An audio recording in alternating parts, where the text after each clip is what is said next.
दर्शक हो नमस्कार. के न्यूज चॅनलमध्ये आपल्या सर्वांचं सहर्ष स्वागत.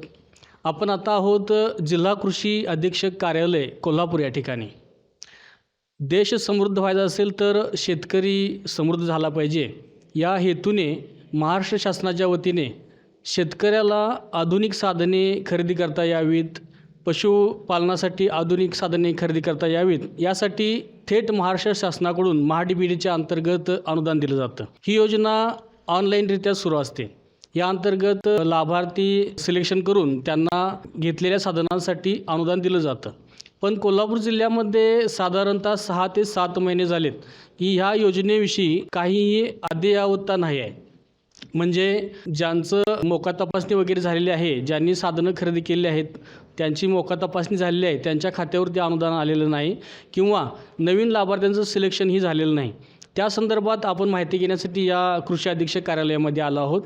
त्यासाठी आपल्यासोबत आहेत प्रभारी कृषी अधीक्षक माननीय श्री अरुण भिंगारदेवे सर.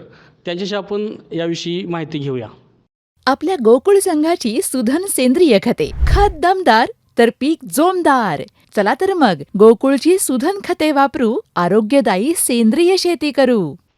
सर नमस्ते. नमस्ते. आता जी कोल्हापूर जिल्ह्यामध्ये परिस्थिती आहे त्याविषयी लोकांमध्ये संभ्रमावस्था आहे की ही योजना चालू आहे किंवा नाही, कारण अनुदान आलेलं नाही, नवीन अनुदानासाठी नावं सिलेक्ट झालेली नाहीत.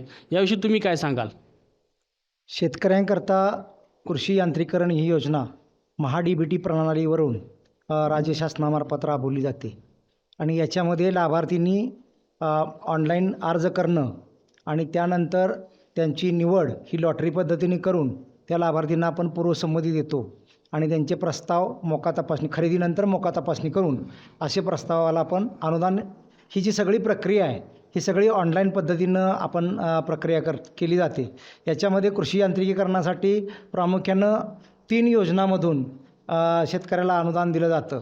त्यापैकी पहिली योजना आहे ती कृषी यांत्रिकी उपअभियान, त्यानंतर दुसरी जी योजना आहे ती राज्य पुरस्कृत कृषी यांत्रिकीकरण आणि तिसरी जी योजना आहे ती राष्ट्रीय कृषी विकास योजनेअंतर्गत कृषी यांत्रिकीकरण. अशा 3 योजनांमधून आपण शेतकऱ्यांना हे अनुदानाची प्रक्रिया करत असतो.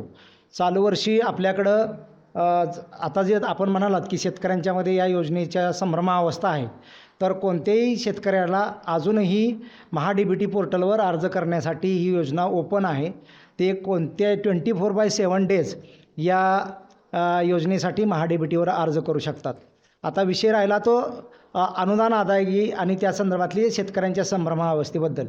तर यावर्षी आपल्याला ज्या 3 योजना सांगितलेल्या आहेत त्यापैकी कृषी यांत्रिकी उपअभियान या योजनेअंतर्गत चालू वर्षी आपल्याला 1,20,00,000 रुपयाचं अनुदान आपल्याला मिळालेलं होतं आणि ते सगळं अनुदान ह्या सप्टेंबर एंडला आपल्याकडं प्राप्त झालं.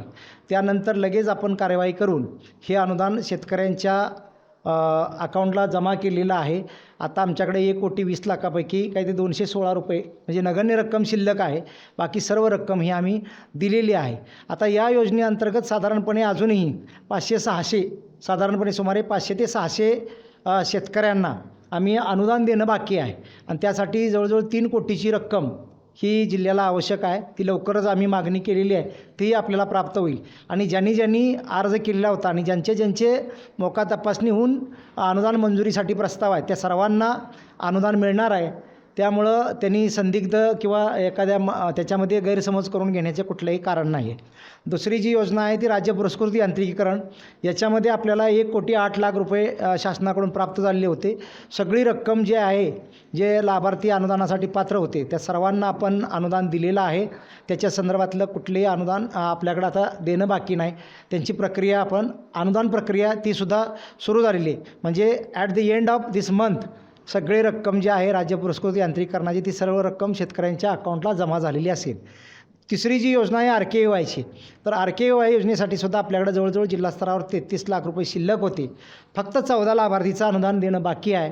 ते पण काही प्रस्तावामध्ये त्रुटी होत्या, त्या त्रुटी पूर्तता करून घेणं, त्यांचं मोका तपासणी करून घेणं ह्या प्रक्रियेमुळं ते प्रस्ताव थांबलेले आहेत आणि आपल्याकडे त्या संदर्भात सुद्धा पैसे शिल्लक असल्यामुळं अनुदान त्यांचंही म्हणजे देऊ शकणार आहे आपण एक 10 ते 15 दिवसामध्ये. त्यामुळं कृषी यांत्रिकी उपअभियानासाठी 3 कोटीची पेमेंट सोडलं तर बाकी कुठलंही पेमेंट इतर 2 योजनाचं आपल्याकडं पेंडिंग राहत नाही आहे. त्याचबरोबर लॉटरीच्या अनुषंगानं हा जो निर्णय आहे हा निर्णय राज्य पातळीवरून होतो. त्यामुळं काही बजेटरी प्रोव्हिजन ज्या आहेत नवीन वर्षाच्या, हे जे सगळं अनुदान आहे हे गेल्या वर्षीच्या योजनेचं आहे. त्यामुळं चालू वर्षीच्या योजनेसाठी बजेट मंजूर करून घेणं आणि त्याची चालू वर्षाची म्हणून जी लॉटरी काढायची आहे ती प्रक्रियेसाठी जरा वेळ लागतो आहे. ती लवकरच त्याही गोष्टीचा निपटारा होईल आणि लवकरच लॉटरी प्रक्रिया नव्यानं सुरू होईल. पण अर्ज करण्यासाठी ज्यांना आवश्यकता आहे यांत्रिकीकरणाची त्यांना अर्ज करण्यासाठी पोर्टल बंद झालेलं नाही. ते 24 आवर वर्षभर अर्ज करू शकतील. ठीक आहे सर, ह्याविषयी तुम्ही माहिती दिलीत.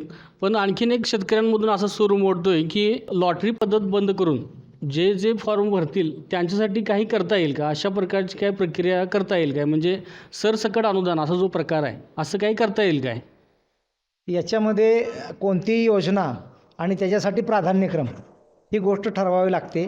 कृषी यांत्रिकीकरणाच्या या योजनेमध्ये लाभार्थींची संख्या मोठ्या प्रमाणावर आहे आणि त्यामुळं इतर कोणताही हस्तक्षेप न होता सामान्यातल्या सामान्य माणसालासुद्धा न्याय पद्धतीनं आणि सोडत पद्धतीनं आपण जर लाभ देऊ शकलो तर याच्यामध्ये तक्रारी ज्या आहेत, ज्या पूर्वी या योजनेच्या बाबतीत व्हायच्या की काही हस्तक्षेप किंवा मानवी हस्तक्षेप म्हणा किंवा काही शिफारशी किंवा इतर जे काही गोष्टी होत्या त्या ह्या योजनेमुळं पूर्णपणे MHADBTच्या पोर्टलमुळं थांबलेल्या आहे.